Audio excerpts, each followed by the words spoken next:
May trip ka na ba? Kasi ako meron na. Wala ka pang trip, tara samahan mo ako sa trip ko. Today guys, makikipag-meet up tayo ngayon sa Tagaytay. To be specific is makikipag-meet up tayo sa Sky Ranch Tagaytay. Dahil pinost nga natin yung rimset natin, mga ilang oras pa lang meron na agad nakakursonadang bilhin to. Sa sobrang daming nag-PPM sa atin, si Serena pili natin kasi mukhang sure buyer si Sir. At dito nga may batang nakarinig na pupunta akong Tagaytay kaya hindi nagdalawang isip na sumama. Thankful din naman ako kasi sumama siya dahil wala magbibit-bit ng rimset. Siyempre bago tayo umalis, kailangan i-check natin yung mga legal documents ng motor natin. Hindi na nga tayo naka-proper helmet, wala pa tayong dalang legal documents. Oh, alam ko na yung sasabihin nyo, kamote ako kasi naka-nutshell ako. Pero wala naman po akong magagawa kasi yan lang yung available na helmet ngayon. Alam ko na din yung pangalawan yung sasabihin, may pambili kang PCX, wala kang pambiling helmet. Opo, meron po akong pambiling helmet, hindi ko lang mahanap kung sino yung gumamit. Wala na nga akong no choice kasi nakapag-deal na kami ni Bossing at kailangan ko na siyang i-meet up. Ano kung kailangan patunayan sa inyo, ang mahalaga hindi kami nahuli.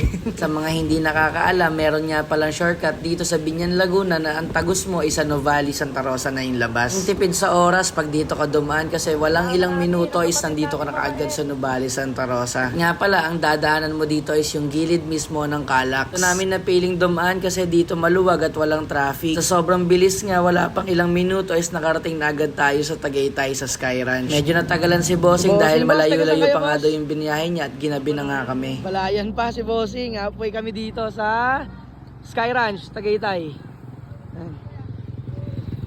Ewan ko kay Bossing kung halfway ba talaga to. Nabudol tayo ni boss. Yan, check mo boss. Tanggalin natin boss, gusto mo? Kaso may tape naman ako dyan eh. Okay naman. Oo boss. Mga minimal lang talaga na ano. Talsik ng motor, normal naman eh. Sa low profile. Boss, iayos mo yung motor mo. May kalalagyan yan. Dito may harap boss. Lalot pababa yan. Sige, baba mo muna boss. May kalalagyan yan. Na one time na ako yan. Thank you. Salamat boss. Thank you.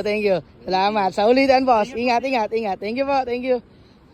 After natin ma-meet up at makadil si Bossing is nagparamdam na agad yung kasama natin na nagugutom na daw siya. Akala ko pa naman makakalusot na ako, hindi pa pala. Yun nga pala yung main purpose niya, kaya pala siya sumama para makakain dito sa McDo sa Tagaytay. Para matulungan tayo, kundi para lang kumain talaga. Hindi ko na pinatagal, sabi ko bilisan mo na, umorder ka na, baka magbago pa yung isip ko. Kitang-kita naman sa mukha niya na masaya at mukhang satisfied naman siya sa in-order niya. Kung umabot ka nga sa video to, huwag mong kalimutang i-like and i-follow ako. Salamat!